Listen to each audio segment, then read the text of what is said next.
Thank you, Madam Mayor. I would like to make a statement.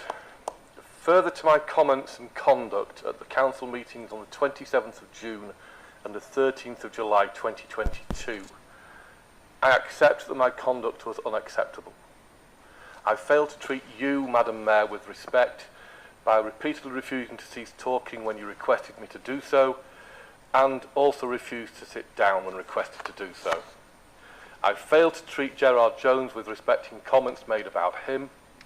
I also failed to treat members with respect by referring to despicable selfishness when describing them. I apologise to you, Madam Mayor, Gerard Jones, and all the members in this chamber for this conduct and comments made. I can also confirm that I have removed the video footage from my Facebook page. Thank you, Madam Mayor. Thank you for the apology, Councillor Barnes. We move on to item 7. Do not fear them. Do not fear any of them.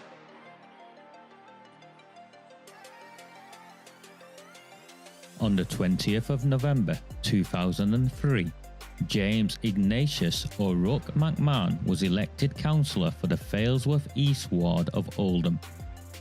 Deeply ambitious, he ruthlessly rose to power, and by 2011, he was already leader of the council.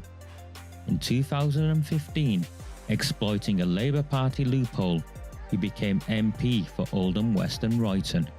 If only the people of the town knew then what they now know. Do not fear them.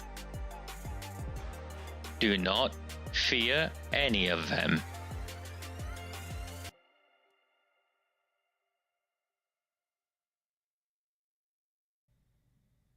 Gerard Jones is a Pakistani rape gang protector. The mayor, the borough solicitor, the chief executive, the vast majority of the councillors there are all complicit in the cover-up of the grooming and gang rape of our town's children. I've already been arrested for saying this. I'm not here to apologise. It's another reason why I'm not a politician. Because I'm not in the business of sucking up to these people.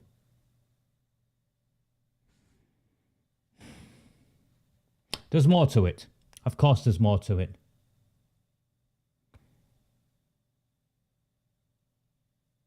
Wow. Let's play it again.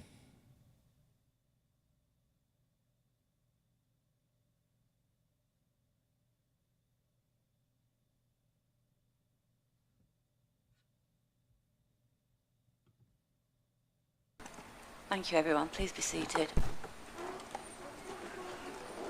Let's move this chair. You do it.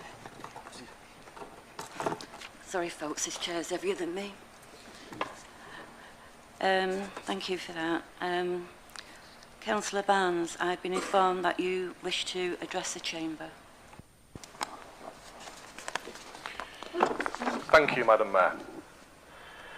I would like to make a statement. Further to my comments and conduct at the council meetings on the 27th of June and the 13th of July 2022, I accept that my conduct was unacceptable.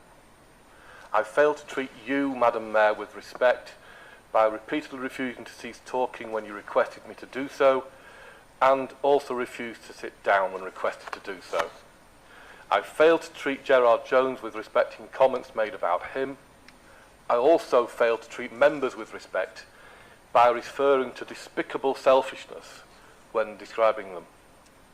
I apologise to you, Madam Mayor, Gerard Jones, and all the members in this chamber for this conduct and comments made. I can also confirm that I have removed the video footage from my Facebook page. Thank you, Madam Mayor. Thank you for the apology.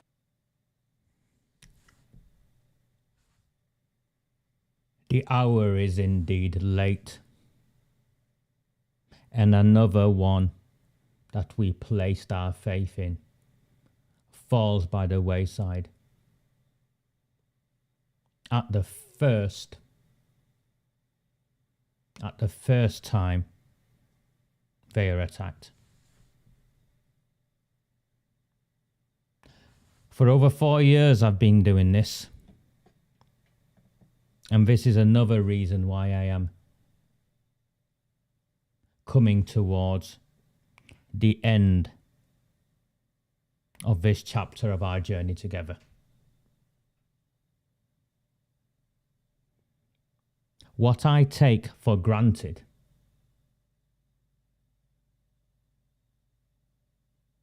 unfortunately, what I take for granted when I look around me, I find an absence of.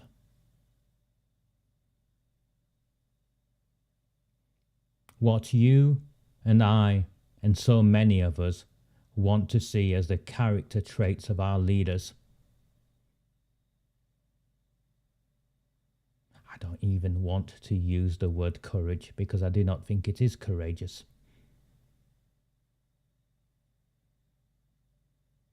Dignity, respect, self-worth, a willingness to sacrifice yourself for the betterment of others around you, particularly those who otherwise, without your support, would be left to be fed to the wolves.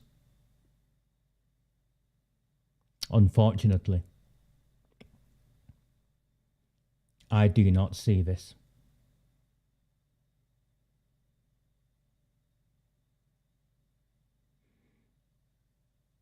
The background to this, and to give Robert Barnes an opportunity to make sense of why he did what he did, I'll go through why I think he did what he did.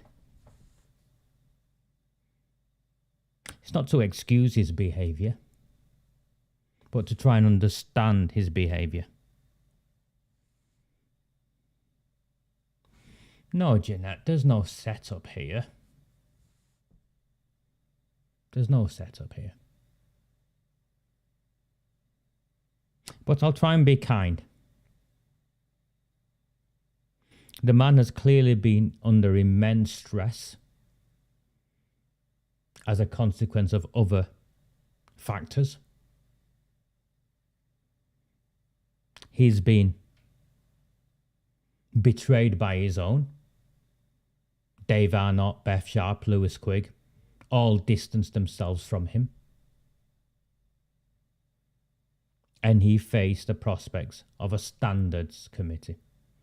And the consequence of that, as Warren Jones will tell you, is that they can prevent you from coming to council meetings. They can effectively ban an elected politician from attending council meetings. It's what they did with Warren.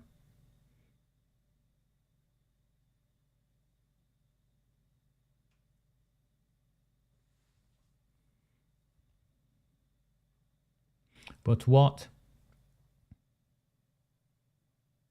So what else has gone on is the Saddleworth Conservatives never wanted him in the first place, if you remember. Because we campaigned in Chadderton South. And the Conservatives met last week gone, to distance themselves from each other, but now having realised with how the national landscape has changed, they need to stick together. One of the requirements from the Saddleworth Conservatives was that Robert Barnes eats humble pie in public. Lewis Quigg, Dave Arnott and Beth Sharp were more than willing to feed Robert to the wolves. And Robert, realising that he had nowhere else to turn to, stood up and issued a grovelling, embarrassing apology. And true to form, Charlotte Green, your local democracy reporter, who's not reported on any of the other issues, is happy to report on this. And this is a warning. This is a warning to anyone else who dare defy this Pakistani rape gang protecting administration. What will happen to them should they dare speak out of line? Should they dare stand up for children? Should they dare question the corruption and the criminality that infests our civic centre? This is what will happen.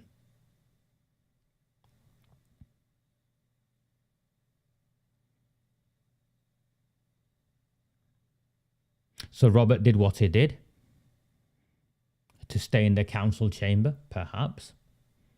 I don't think he's thinking that many moves ahead, unfortunately. I wish I could say he was, but I don't think he's thinking that many moves ahead. Because if he was, he'd have done something else in a different way.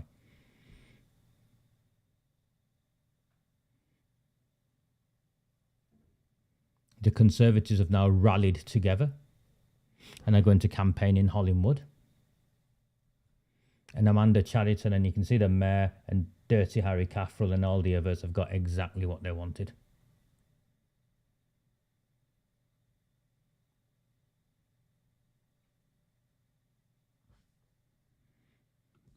Indeed, Julie.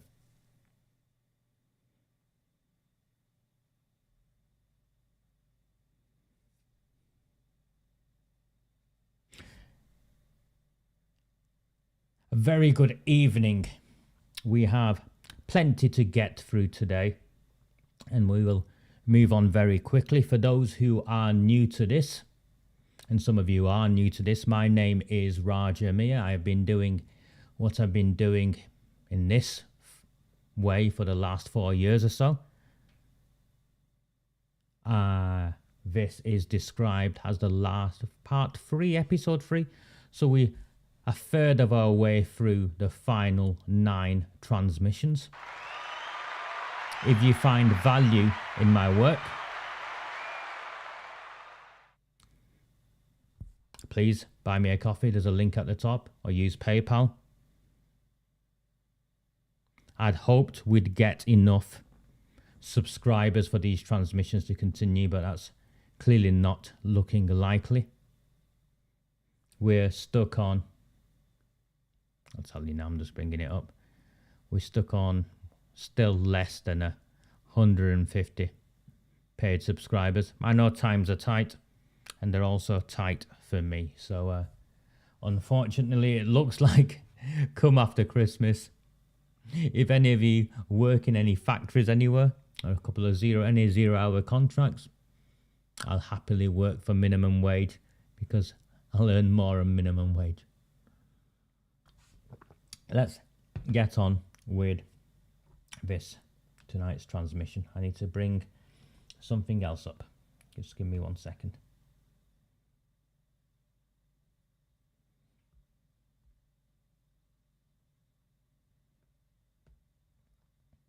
Join and stay. Just give me 1 second.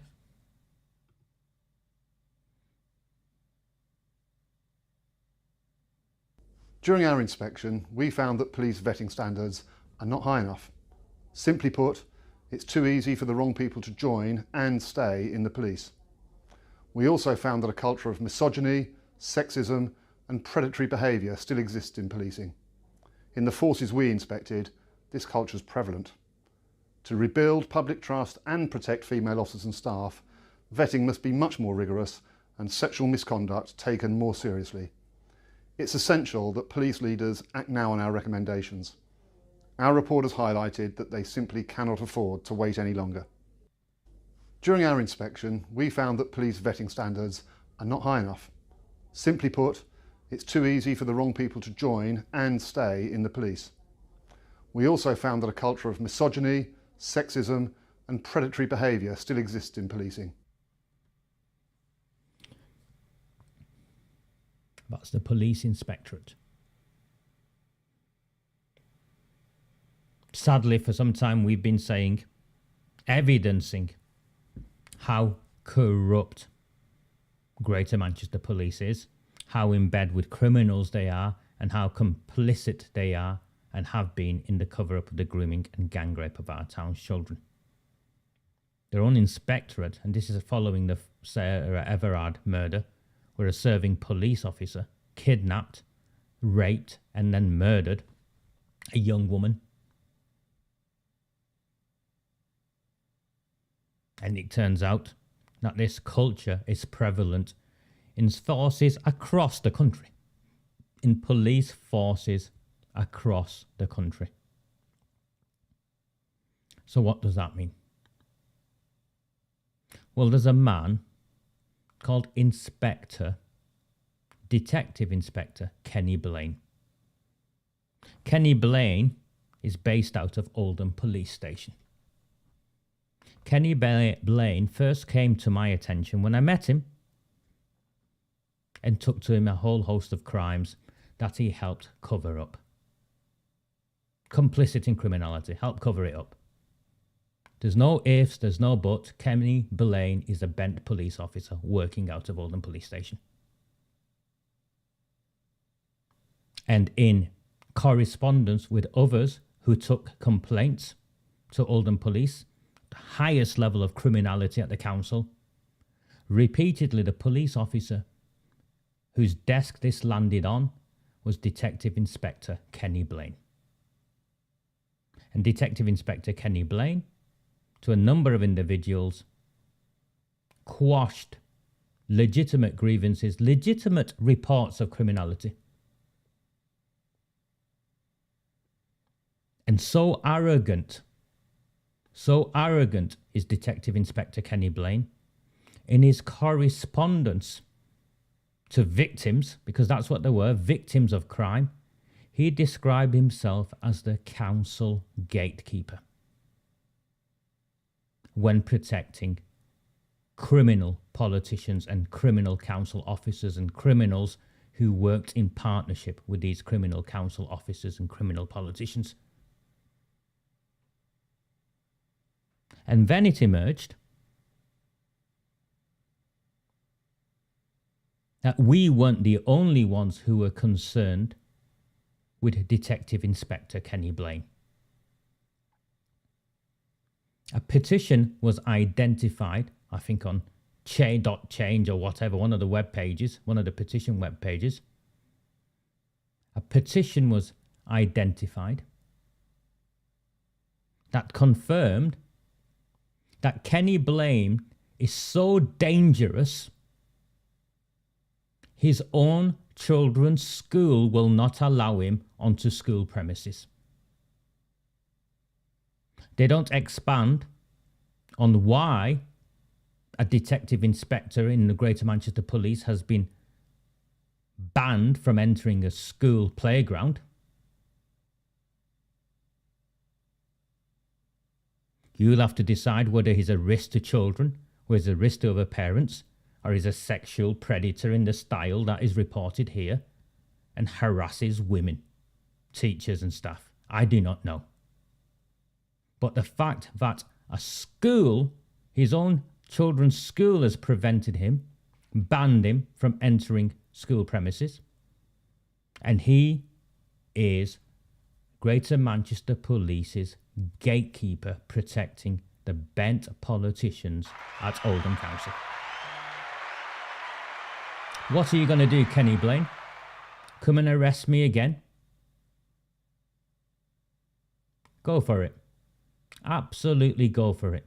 You're a bent police officer, as equally bent as Detective Sergeant Christopher Dean, who's based out of Tameside Police Station, who protected Hamas, the terrorist organisation. Instead of arresting individuals who are waving banners calling for the eradication of Israel, Hamas banners, terrorist banners, he decided he'd arrest me and try and have me convicted for racism because I spoke out against anti-Semitism.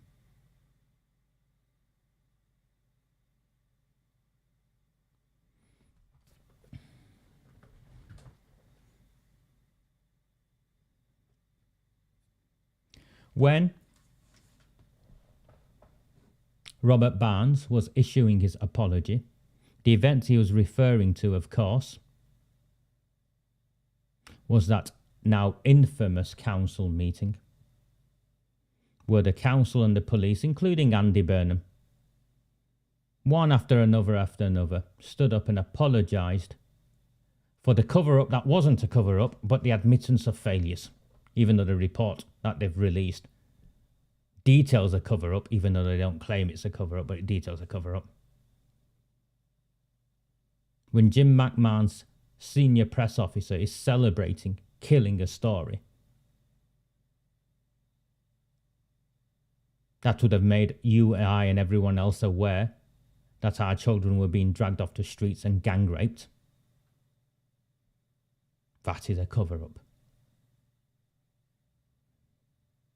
And that's why I have no reservations in making reference to one of the most powerful men in this country, Jim McMahon, Keir Starmer's shadow minister, as a Pakistani rape gang enabler. That's right, his actions enabled the rape gangs to continue raping children. And whilst he maintains or states he did everything possible, I do not believe writing a blog on an ambiguous council page 18 months after the reports first came out of the emails that we've seen, never mind when he first knew, which I suspect was earlier than those emails. An 18-month later ambiguous blog is not doing everything you can to protect children from being gang raped. And this is why the government need to intervene in Oldham. Because in a town such as ours, this cover-up has only been possible with the complicity and active partnerships of not just bent police officers like Detective Sergeant Christopher Dean or Detective Inspector Kenny Blaine, the Chief Superintendent, the new one. Don't tell me he doesn't know what's gone on. The Chief Executive of Oldham Council, the new one who sat there, the old one who's run away. The current leader who blocks a motion calling for a public inquiry into the rape of our children. A leader blocking a motion calling for a public inquiry into the rape of our children, gang rape of our children. Amanda Chadderton, the former one, endorsing the offer of murder, and she can't sue me or anything like that because it's there in black and white. Arooj Shah endorsed the offer of murder. She then went to the police, the equally bent police, and between them, they attempted and failed to have me arrested. Well, they had me arrested. They attempted and failed to have me prosecuted. No one in authority will tell us anything about who blew up Arooj Shah's car. And Sean Fielding, the man who claimed barefaced lies,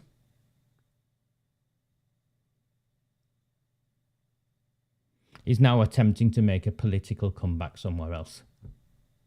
And in between that, one of his friends, no doubt, has got him a lucrative job as a consultant of some form in some sort of property investment company.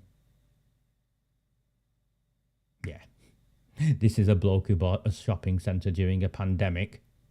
And now we find out that they did no checks, no checks and balances, no inspections of any of the documents. There's coal mines underneath. Leases didn't belong to the council. A whole host of nonsense going on.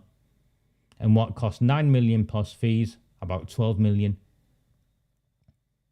is now going to cost you, the council taxpayer. Ignore the nonsense from the Labour Party fans on social media who claim it's not our money. Of course it's our money. Who do you think the taxpayers are? I know they're used to a demographic that doesn't pay any taxes. But most of us do pay taxes. Doesn't matter if the money or some of the money comes from central government or local government, it's all the time, it's our money, it's public money. Howard Sutcliffe, I think his name is. One-time councillor. Jim McMahon's agent. Repeatedly claiming the cover-up of the grooming and gang rape of our town's children was not true.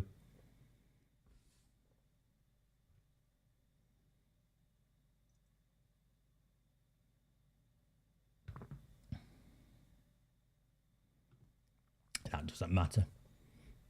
I've got that video. Oldham I's got that video. A few of us have got that video.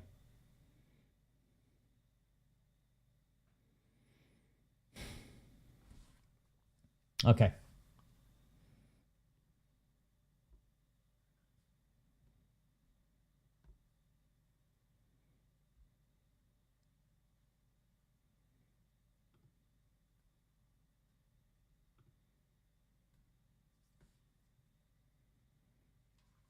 The Conservatives, all together now, apart from Luke Lancaster and Max Woodvine, who won't grub at our hands and come into Oldham. That's it, Jeremy Sutcliffe, yeah.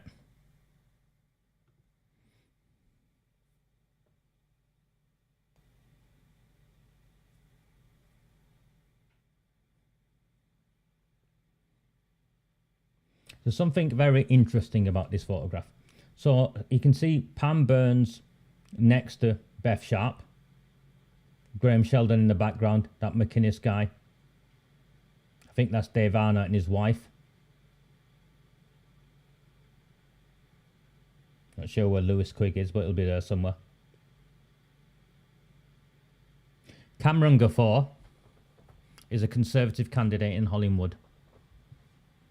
So he's going to clean up on the Asian votes in Hollingwood using his cartel links, using his Pakistani community links. He's going to clean up the Asian vote. But it won't get in. Because Hannah Roberts, who we helped get rid of in Royton, who's never, well, you decide if she knows her way around Royton, around Hollingwood. She probably need an A to Z. She'll wipe the floor at the next election. But what the Conservatives are doing in their desperation, and you can now see it through the demographics of the photograph, and I've not doctored this photograph, they're playing cartel politics. You will see a number of Asian men there. At least one of them is a prominent cartel figure in Coldest. I'm not sure what the bloke on the end's wearing. If he turned up like that when I was out campaigning at any point in my past life, we'd send him back. I don't want someone looking like that knocking on my door.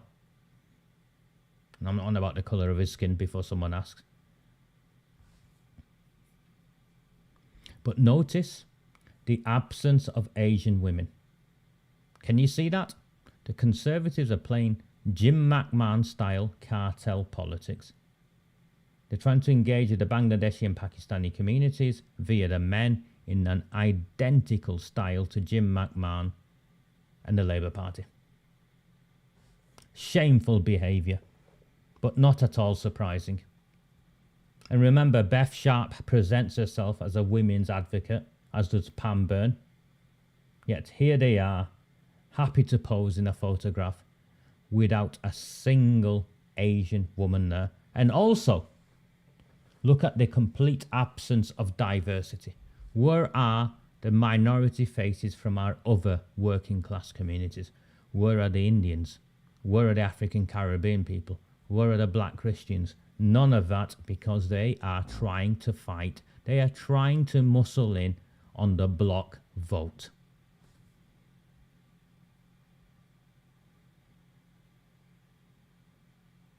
Here you go, zooming in.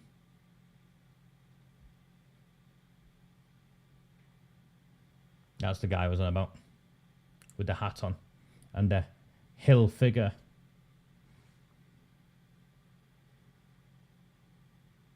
Cartel politics. You can see.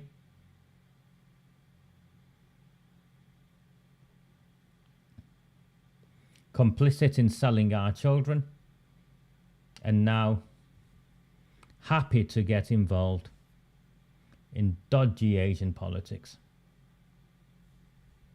They're going to get their arse handed to them by Hannah Roberts.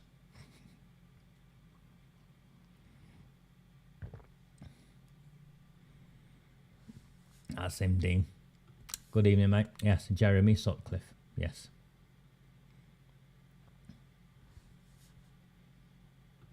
They're all as bad as each other. The town is in tatters. Yes, Crazy Horse, they have no shame. They have no shame.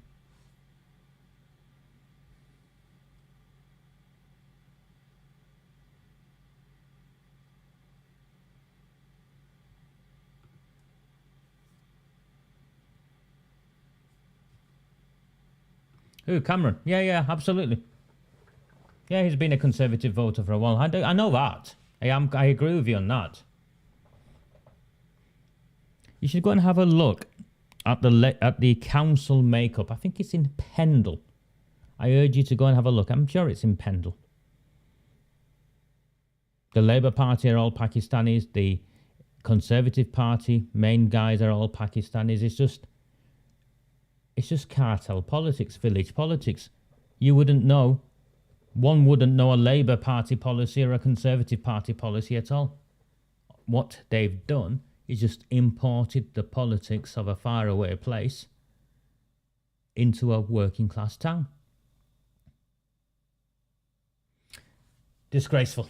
Absolutely disgraceful. Okay. On Thursday morning, Wednesday night, some of you went to the council meeting.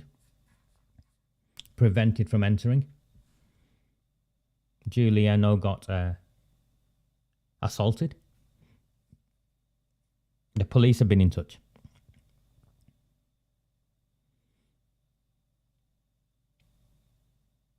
Instead of going and getting the video footage, and you've all seen the footage by now, or some of the footage by now,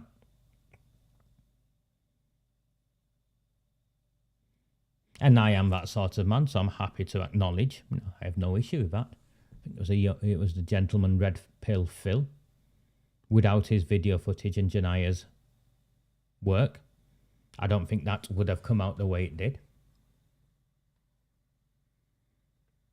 You could see the Asian security guard hiding his ID in his assault on Warren.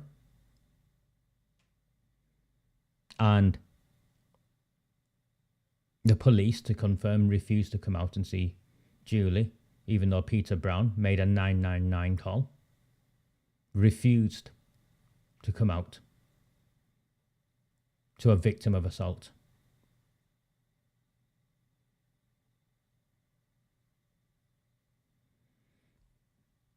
And then the police contacted Julie. A PC Shazad, I think. So they got an Asian police officer to do it. And it does matter, even though it shouldn't matter, it does matter. He'd not gone and got the CCTV footage.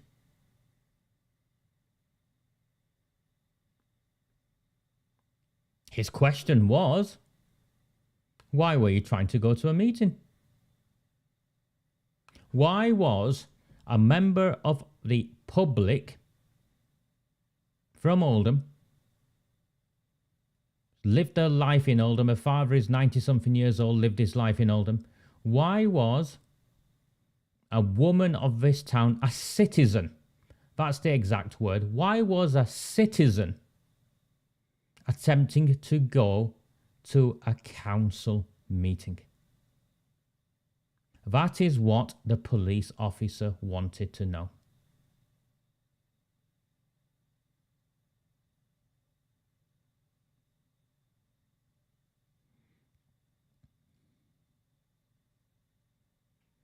And then, there you go, that's Julie's own words.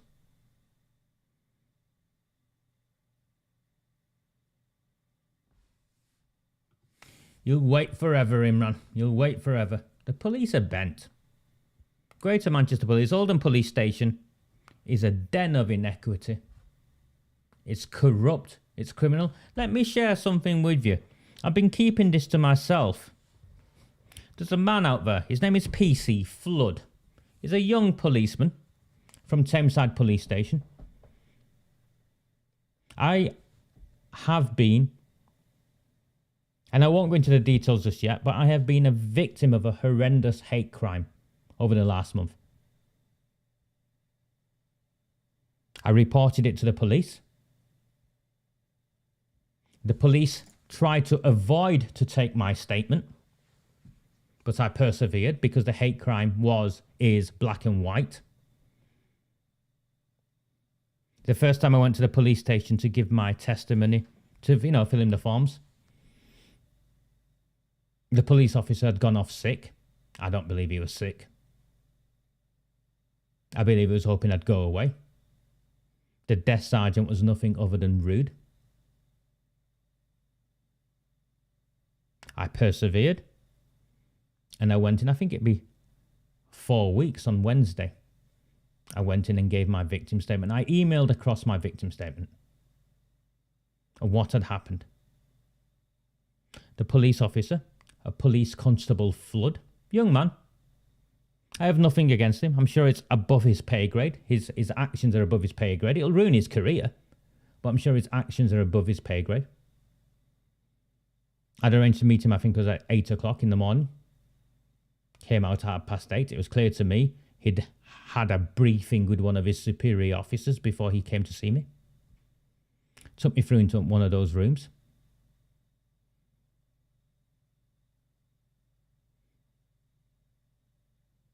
Tried to take my statement so he could write it up. I'm like, no, I've sent you my statement. Because I'd constructed a statement. So we had that game for a while. Be 4 weeks on Wednesday.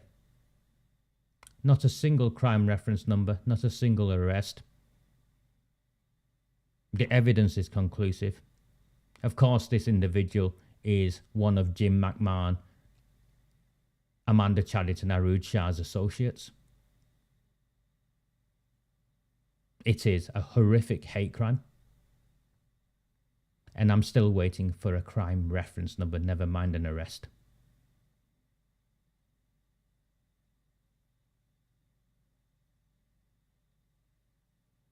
It's right, isn't it, PC Flood? I speak to these people because I know they watch this stuff.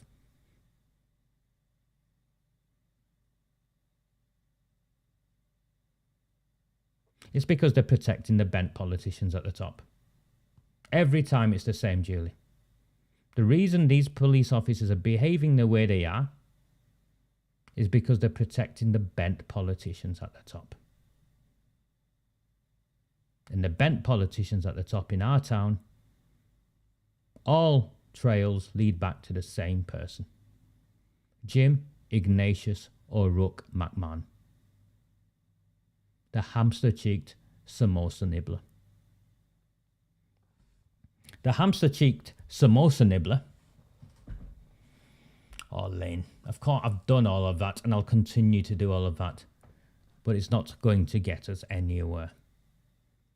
The only place this will end, if we are going to win this, is a government intervention and a takeover of Oldham Council in the style it has to take over Liverpool. Because the police there were just as bent. Do you think the politicians did what they did without reports going to the police? The police covered it up and covered it up and covered it up again.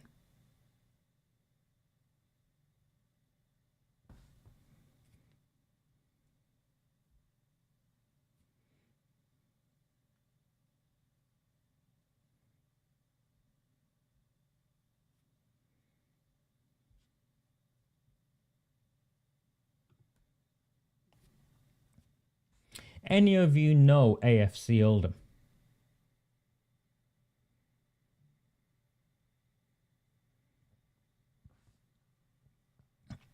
If you do, if any of you do know AFC Oldham, or anyone at AFC Oldham,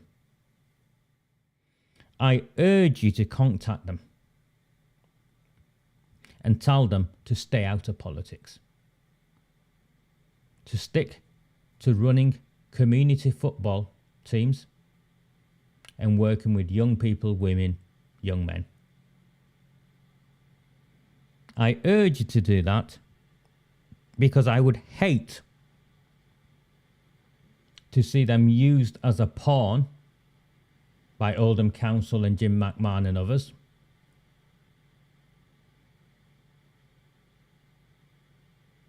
And I would be so disappointed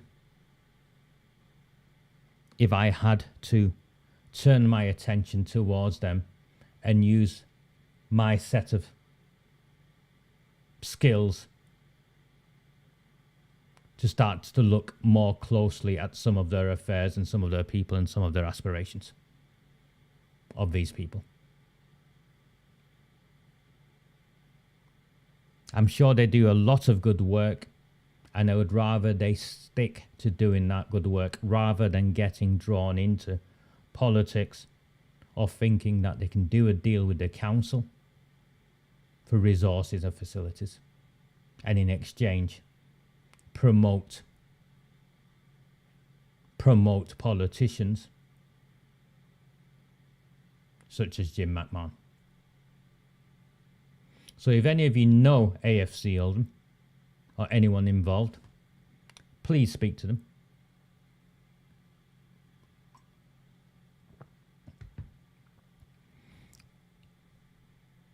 My friend Gary phoned me up earlier, just as I was starting to watch the Liverpool game. Didn't you, Gary? And I got the impression that Oldham had been hammered again. Don't worry, I'm not talking about football. I never do, beyond.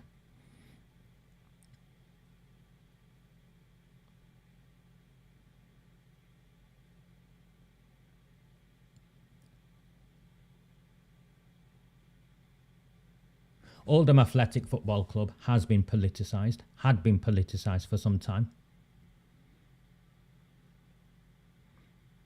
Again, Warren Bates and his team. Warren, people call Warren, and I find him so frustrating, particularly because he sends me messages at 5 or 6 in the bloody morning.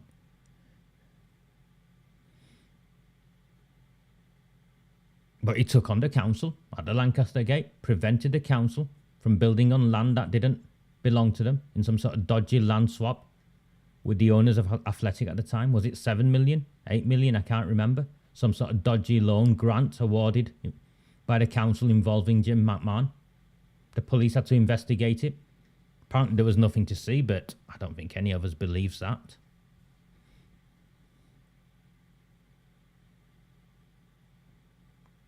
That club has been politicised. Flat cap Frank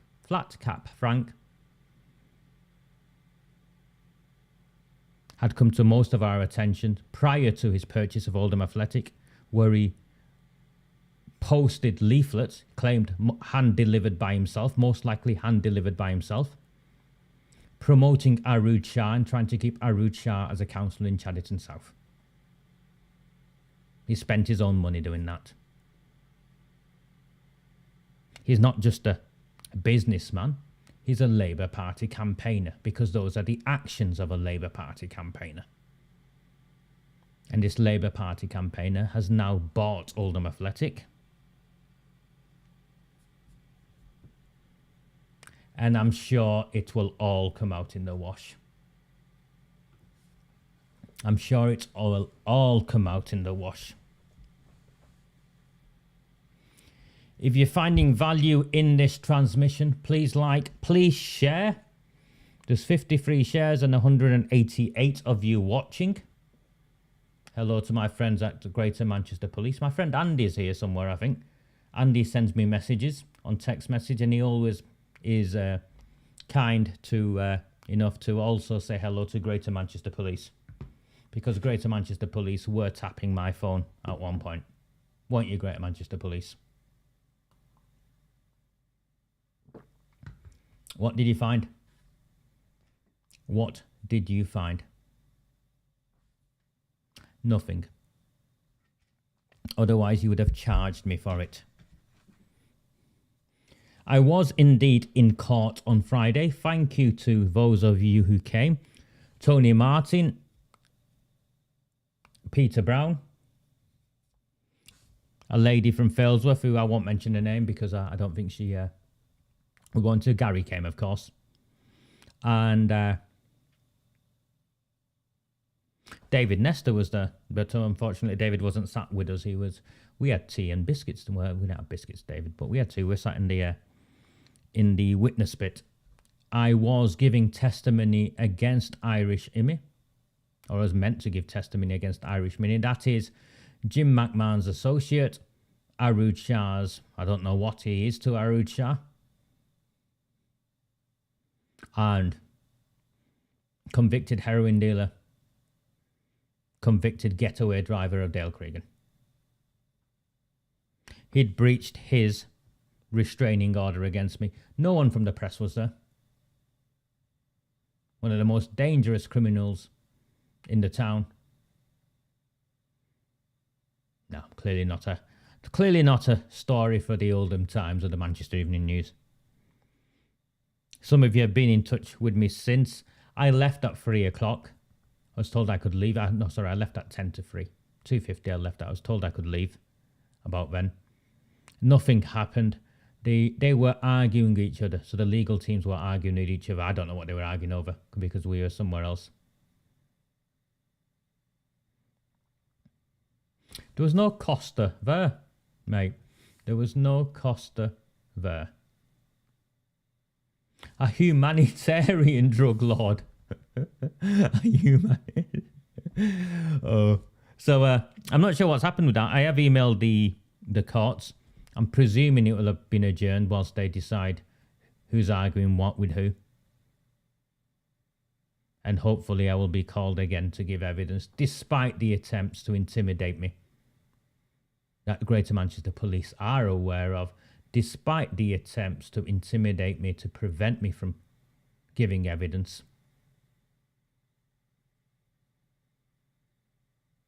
I dropped my daughter off at school. I drove to the courts and I walked down to the front entrance. And I'll do that again.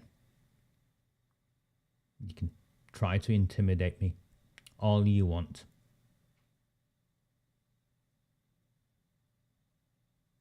There's only one way you're going to stop me.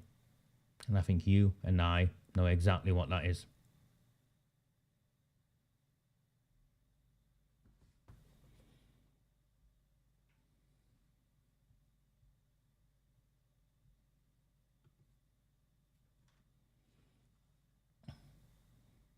Islamophobia Awareness Month.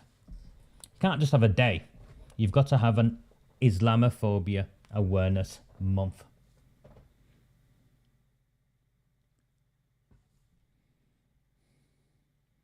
And this is Jim McMahon's statement on Facebook regarding Islamophobia Awareness Month. I'm going to read it for you and I'm going to give you some context. November marks Islamophobia Awareness Month. Labour stands united against this insidious hatred.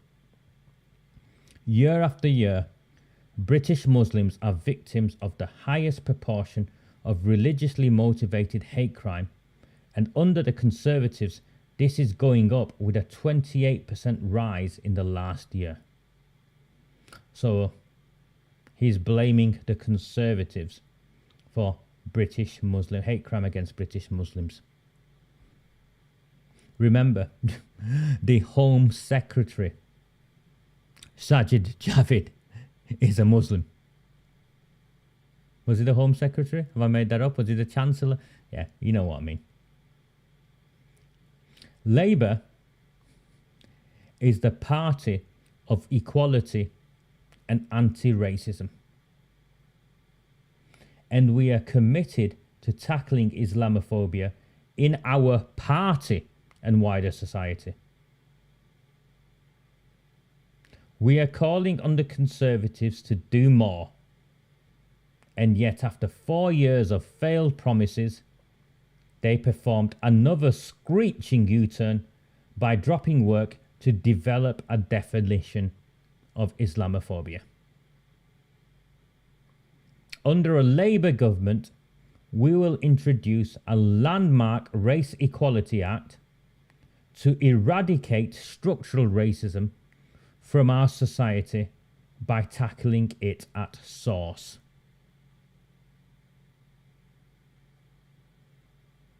Ominous word, the ending there. We will eradicate structural racism from our society by tackling it at source.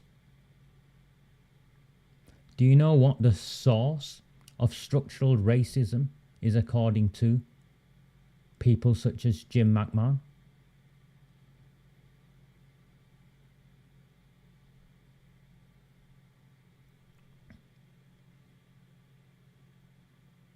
It's working class white people. It's the red wall that went blue. It's the white people who won't shut up for the sake of diversity.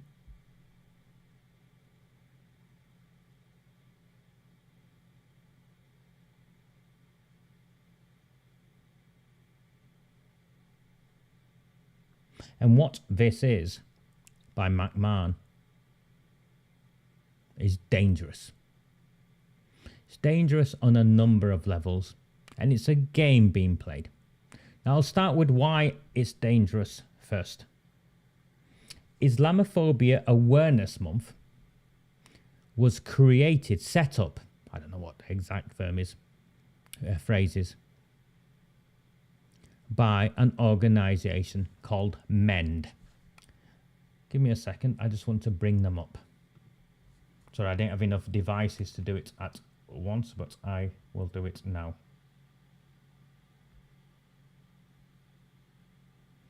Whilst you're waiting for me, if you find value in these transmissions, please like, please share. Now would be a good time to perhaps buy a coffee. I just need a couple of minutes whilst I bring something up.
Liked, shared, and some hosted. Thank you, Nikki. Nikki's the lady who finds drinking Vimto not to her liking.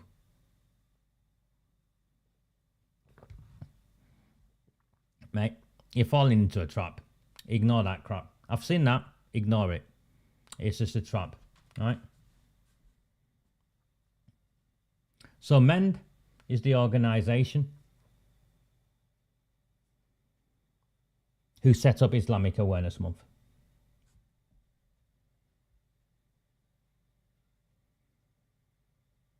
This is from the Jewish Chronicle, and although it's from the Jewish Chronicle, similar documents exist elsewhere, so you don't need to... no, there's obviously bias to it, but you don't need to worry about that, because similar has been said about MEND from prominent Muslim organisations. Tal Mama, government funded, around Muslim hate crime. find Mend unpalatable, as do many other Muslims who will not work with them because of the extremist platforms. They promote, they facilitate, they encourage. There are Muslims who can't stand Mend. Muslims like me. Yes, there are many more Muslims like me.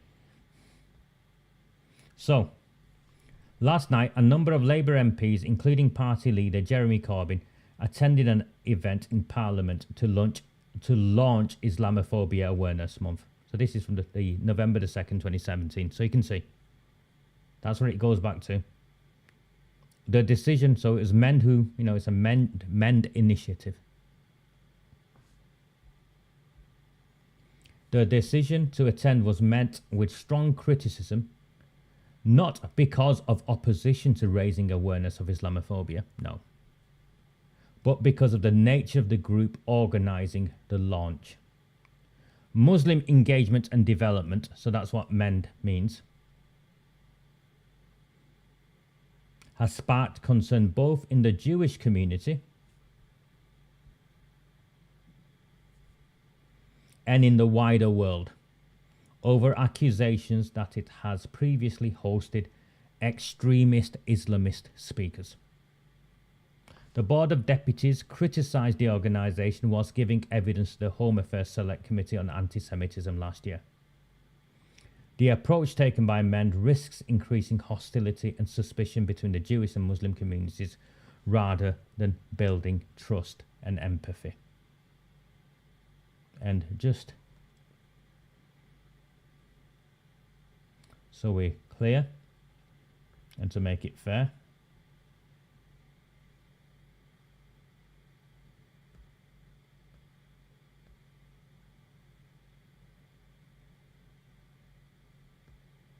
the organisation Tal Mama, monitoring anti-Muslim hatred, has also criticised MEND. And apparently, this is MEND's response.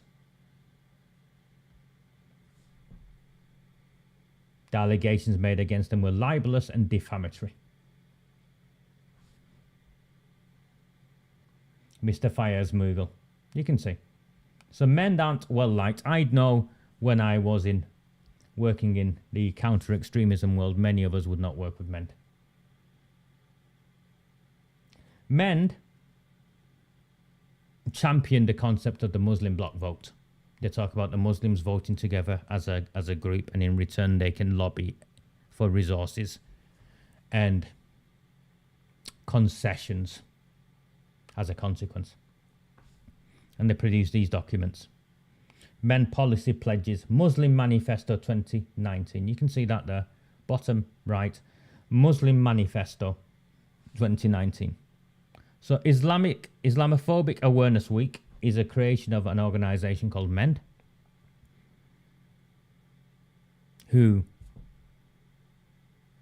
by people much more knowledgeable than myself, have claimed are aligned with Islamists, preachers. And this is how they hope to get what they want.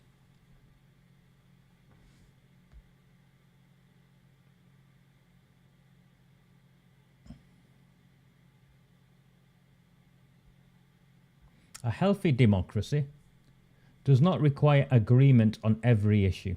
It's important this is at the beginning of a document.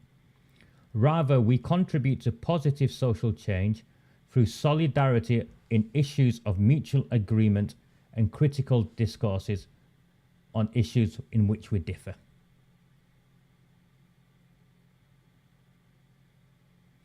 That is not the language of integration. So, the government's position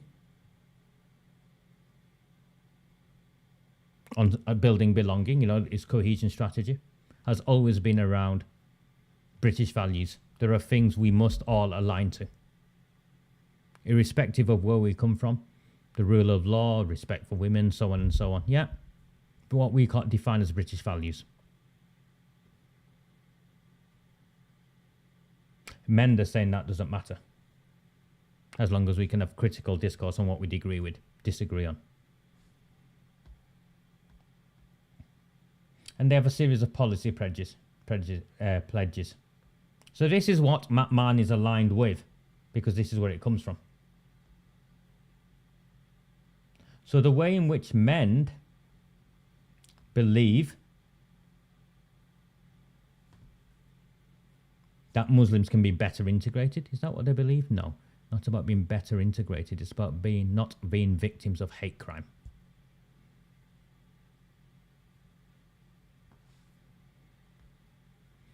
They want things such as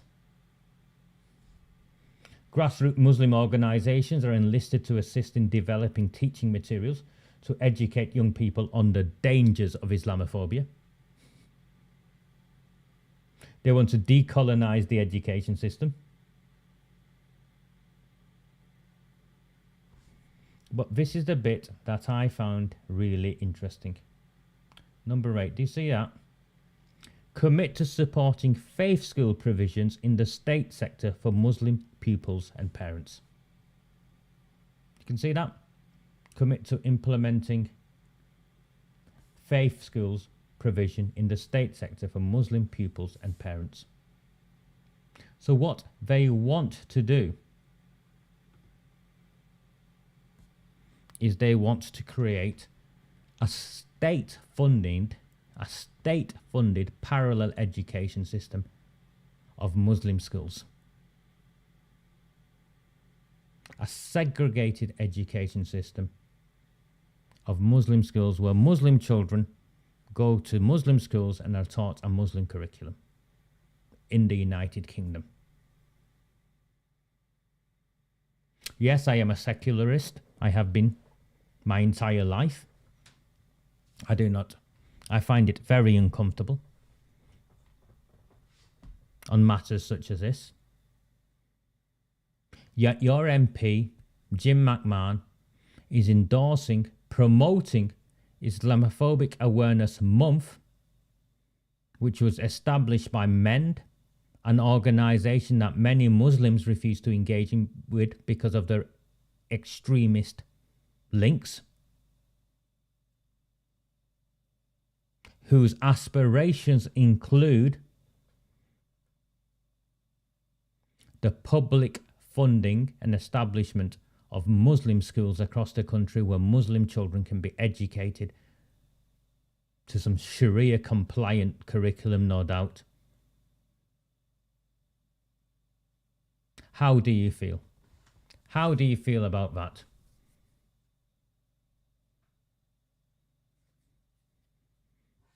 Does he even know he's doing it? Does he care?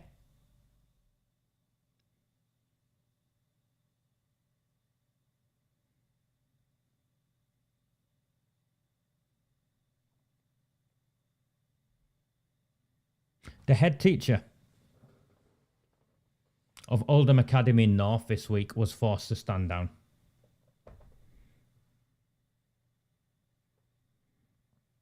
Historical tweets, 10 years old, 12 years old, I don't know. Deeply offensive, inappropriate. And I understand why she felt she had to step down. I think it was stupid. What she said was stupid. She made reference to someone's colour. I couldn't work out the racism in that, because I don't believe making reference to someone's colour on its own is any way racist.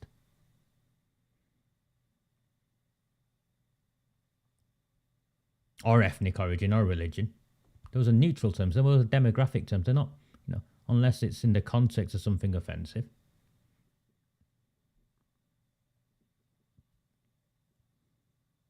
She said something about a young woman that was completely inappropriate.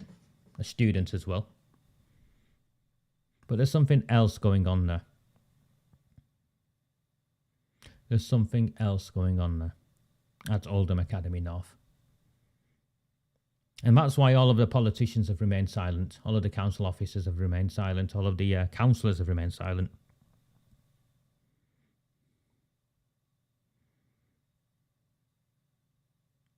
Oldham Academy North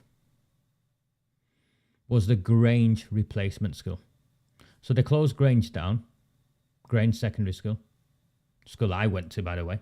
Closed it down. Under the integration agenda. It was mono-ethnic and they had a problem with that. And they wanted to build mixed schools. And they moved it to more or less where the Our Lady's site was, in Royton. Under the hope, perhaps, that the local white demographic would also attend. It never happened. And to all extents and purposes, it's a 90-something plus Bangladeshi secondary school. Not much different to what Grange was. Obviously, a better, it's a better building.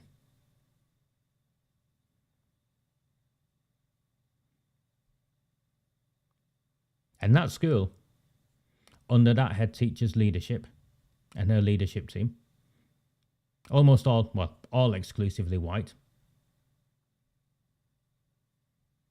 have turned it around for the students that go there. Academically, doing really, really well. Year on year, very, very good results in a town where the results are appalling. But that isn't enough for some of the Islamified Muslim families who send their children to that school, and the Muslim Bangladeshi politicized Muslim community leaders are advocates. They want a Muslim school. Last year, that school made national news over something over nothing. Arud Shah got involved with the council, remember?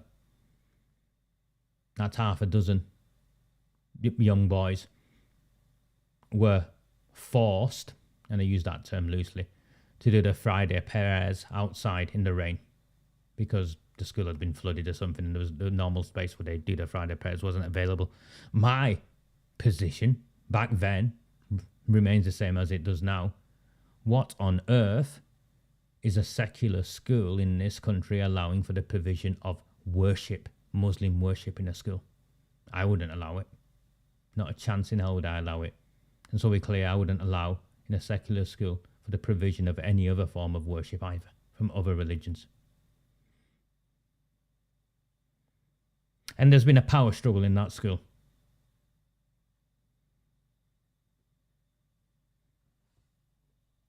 And the narrative developed that the school is racist, the teachers are racist.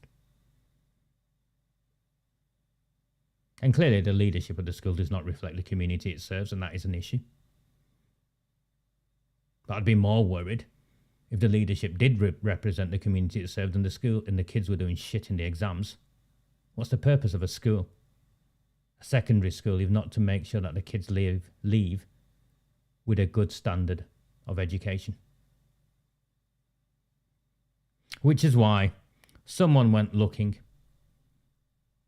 exhaustively, not just with this head teacher, but a whole host of other teachers, desperately looking for something to attack the leadership in the school, destabilize the school. And there is a move from the community, and it is Chadderton Central in Coldhurst. The new Chadderton Central walls are on Busk and all of that, and Coldhurst, and a little bit of Bangladeshi families have moved spilt into Royton.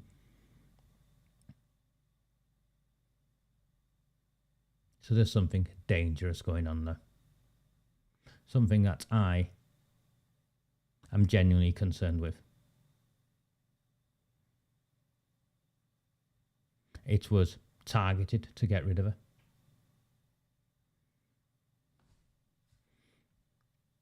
Yes, Gary, something like this did happen at Clarksfield a few years ago. I submitted a Freedom of Information request and the school and the Oldham Council refused it. It was proven that girls were treated inferior to boys. And a whole host of other really concerning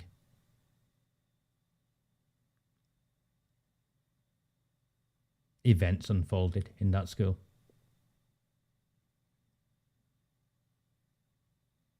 There was a report And Oldham Council refused to publish, to share that report, even with a Freedom of Information request. Oldham Council refused to share that report.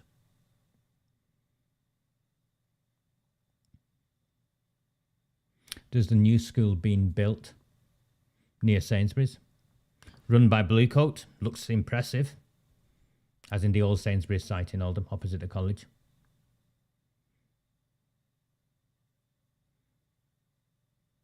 And there's battle lines are already being drawn there.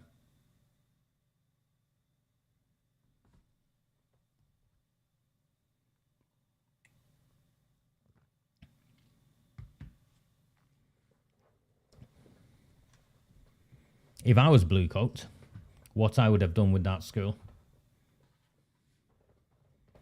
and the existing school they've got is just split the site, and all year 7s, 8s and 9s go to the new bit site, and all year 10, 11 and the 6th form go to the existing Bluecoat site. But they won't do that. They're going to split it into two schools. The best case scenario is that the Christians, the black Christians and the Christians from the white working class, the poor kids with the poor academic backgrounds, they'll send to the new school to keep Bluecoat exclusive.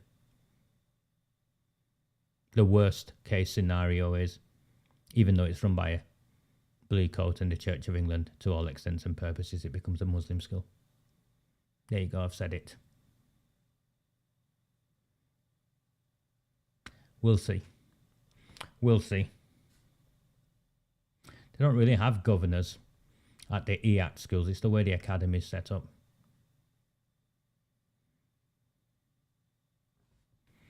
Okay. Coming up to 10:30. I need to go back to something for you. Let me find it.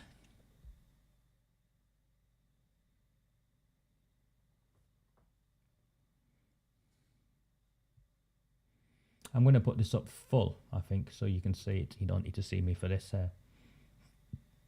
So this is to do with Capricorn Security, you can see. Capricorn Security is the company whose thugs attacked my friend Julie and also Warren Bates. I'm also, and I don't really make reference to him often, but the malicious blogger has apparently written something to do with Julie. Oldham I sent it me. And he uses the word feral, I think. Arood Shah, Amanda Chadderton, every woman counsellor who engages with him. You and I know that that headline is textbook misogyny. You and I know that that headline is nothing other than textbook misogyny.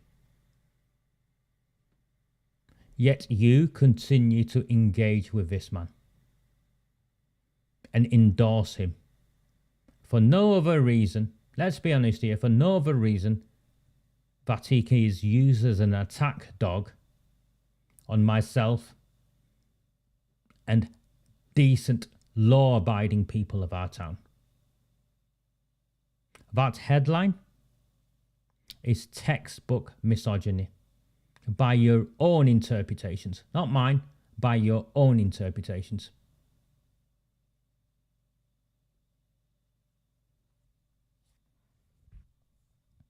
Capricorn Security.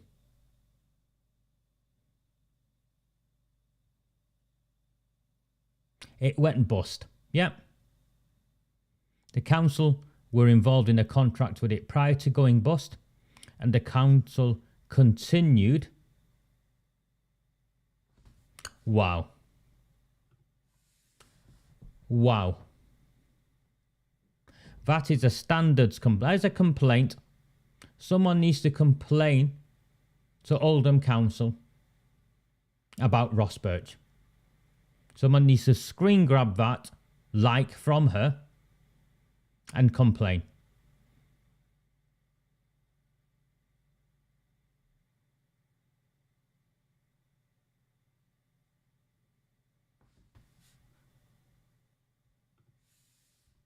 Your grandson can go to Blue Coat, and I did not say Blue Coat was exclusive. What I'm clear on is what the demographics will be with this new school to the old school.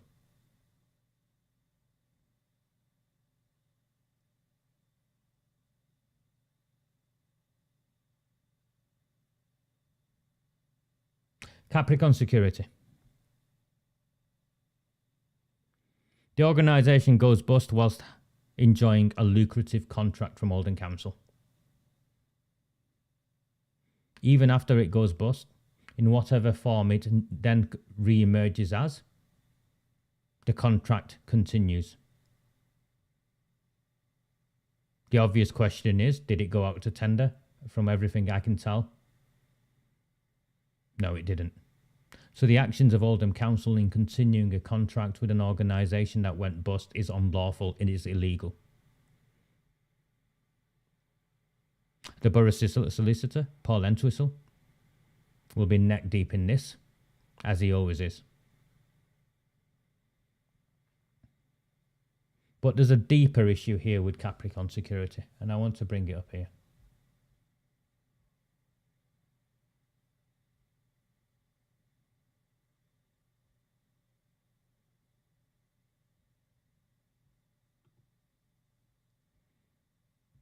There you go.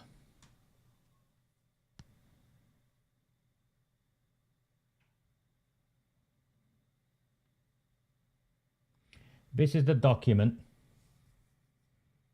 of the voluntary winding up, the liquidator's name. You can see Lila Thomas, Abbey House, Booth Street, Manchester.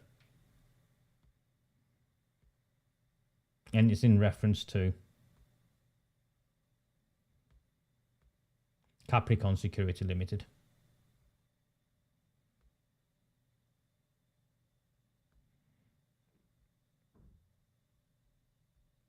Unsecured creditors.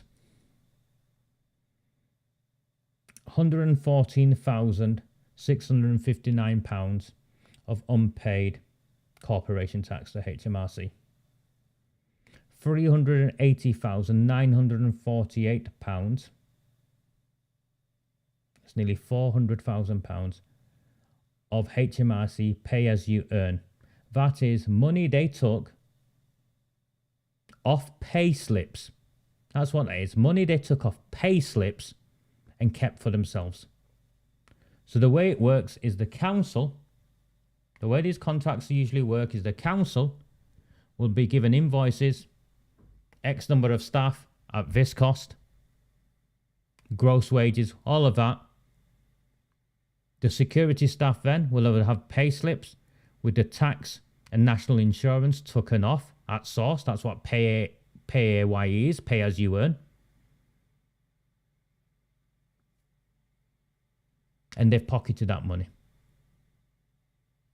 £380,948. VAT. Just under £500,000, £485,000, £485,670 of VAT.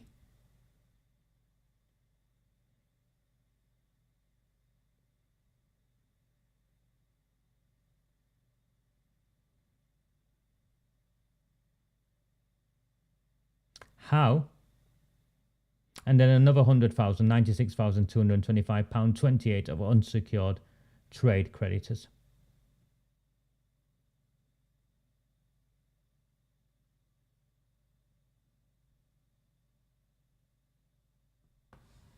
How much is that? It's £1 million, ballpark, maybe a little bit more. Just over £1 million. So a company goes bump, having fiddled the tax man, because that's what that is.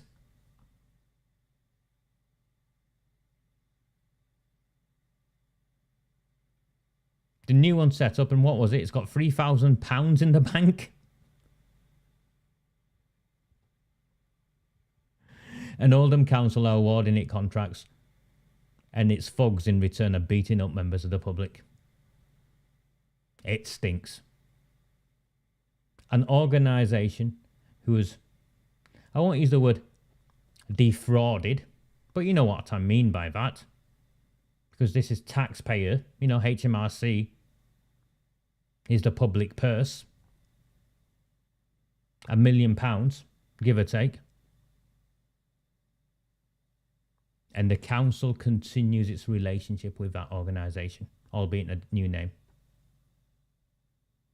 How? Why? No wonder they're eager to.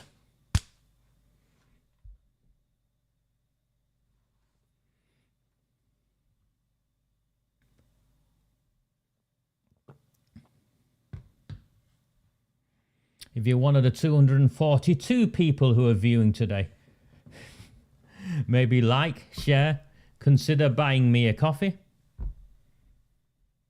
I'm going to just take a drink. Some of you got in touch with me last week to say you'd like to have a section towards the end for questions. So I'm going to go away and get myself a drink, and I'm going to come back for some questions.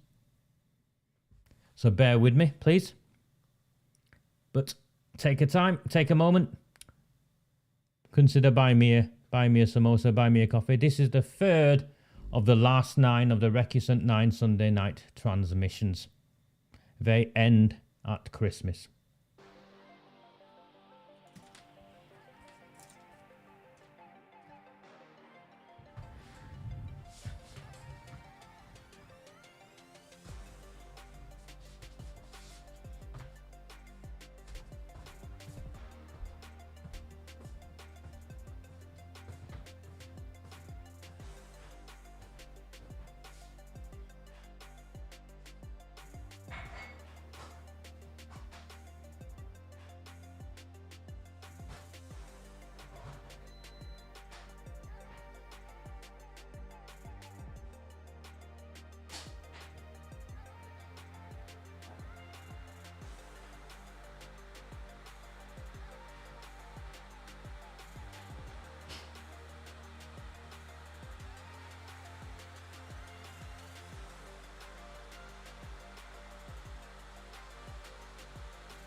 Indeed, Harry.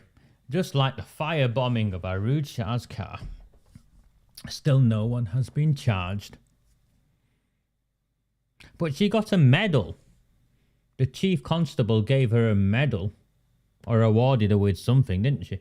Didn't she? So, you know, she put it up on her social media page.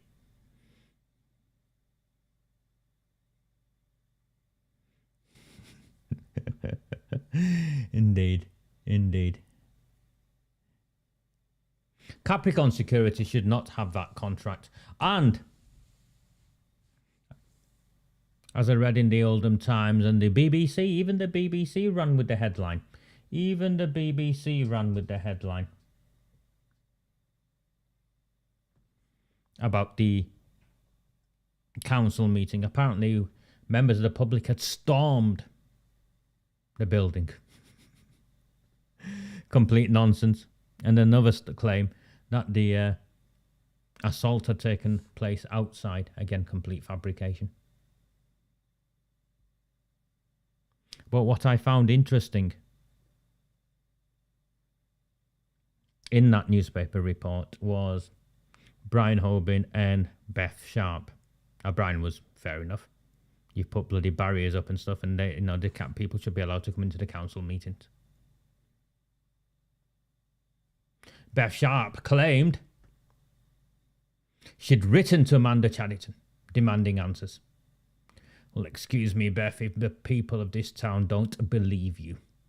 Had you not written to the government as well previously, calling for a public inquiry into the grooming and gang rape of our town's children, but yet you and your associates to this day refuse to publish the letter that you sent to the government? You're keen at publishing all sorts of other letters, but you won't publish that letter. I think increasingly we think you never wrote that letter and you lot just lied. So excuse me if I'm sceptical about this letter, but Beth Sharp, who works for a Conservative MP, knows better. The way to challenge the banning of members of the public for politically motivated reasons, let's get this right, for politically motivated reasons,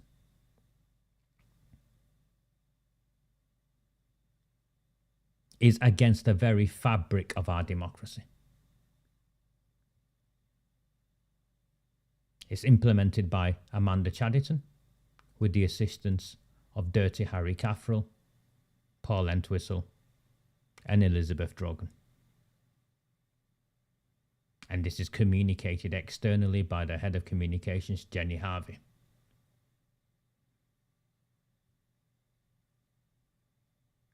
Beth Sharp knows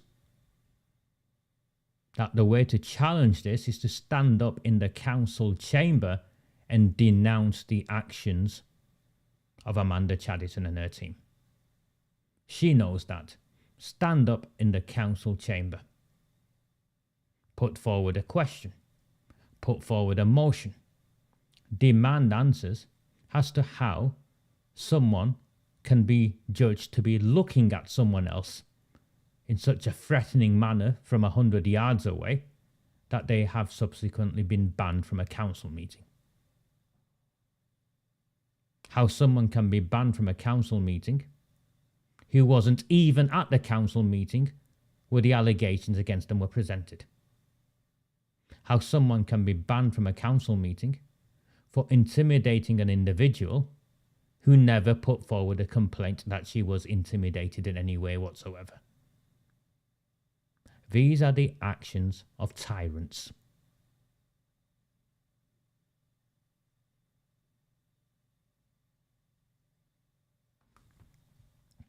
I think that's what it's meant to draw comparisons with what took place in the United States.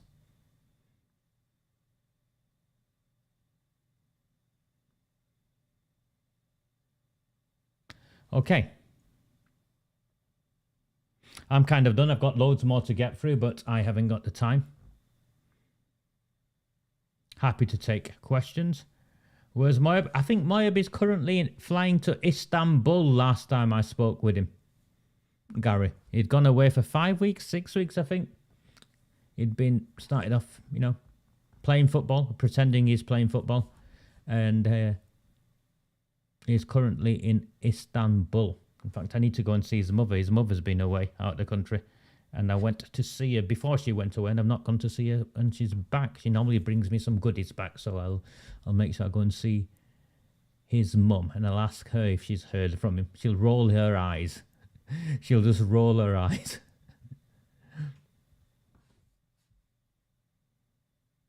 They took bottles of water off the public entering, yet they were supping coffee all night. Does that surprise you, Evan?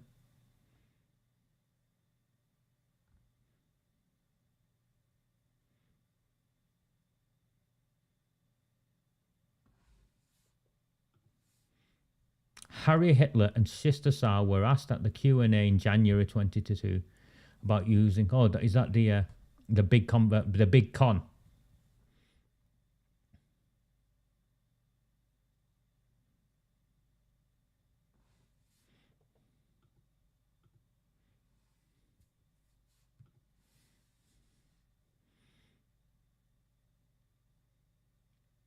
I think, John, as you saw with the initial where we started this evening, whatever our problems are in this town and however desperate our situation is, the Conservatives are not the answer. They simply cannot be trusted. Wanted your names but hid theirs. Yes, Julie, indeed.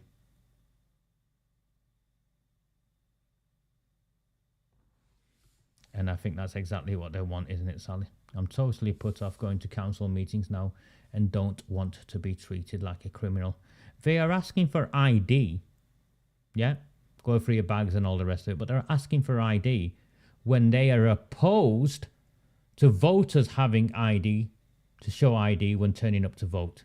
They don't believe you need to have ID to vote, but they want ID for you to simply attend a council meeting and watch. Have I heck? But what I have got, mate, is the statement from Detective Sergeant Christopher Dean, which incriminates him. Really, really incriminates him on a number of fronts, of which my digital equipment is one. Detective Sergeant Christopher Dean. I so look forward to our day in court together.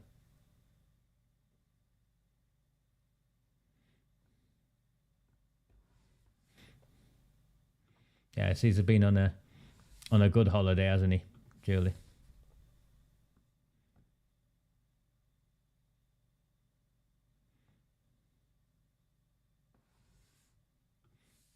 You see, Debbie, it won't. And I'll be very, very honest with you. It won't. In the same way Amanda Chariton won't just get voted out. In the same way Sean Fielding was only beaten because of the sacrifices that many people made, including Mark Wilkinson and his family, and the way they were attacked. The way Arooj Shah was ousted in Chadderton South, and what many of us endured leading that fight. These people, and I don't say this to big myself up at all, but these people, once these transmissions end, will just go back to how things were.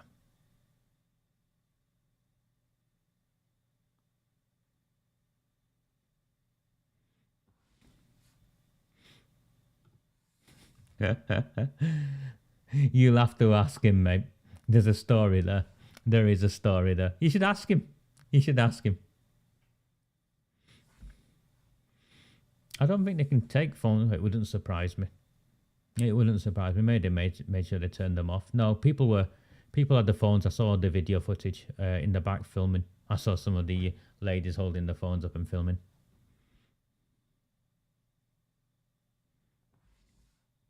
The voter ID does come in for May 2023, but it's another one that the government has bottled. The Conservative government has bottled. Because voter ID, in terms of voter fraud, accounts for a very small factor in voter fraud. The main element of voter fraud, as you and I all know, is postal votes.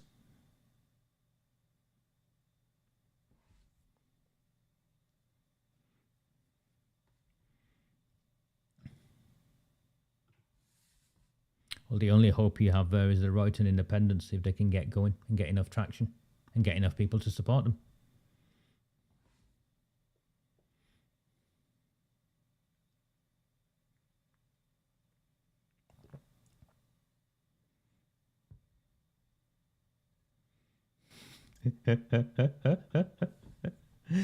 Yes. You know nothing will come of it, don't you? I mean, that's the sad thing. We know none of the security guards will get charged. No one will make an apology. Not a single councillor will stand up in that council chamber and fight for you.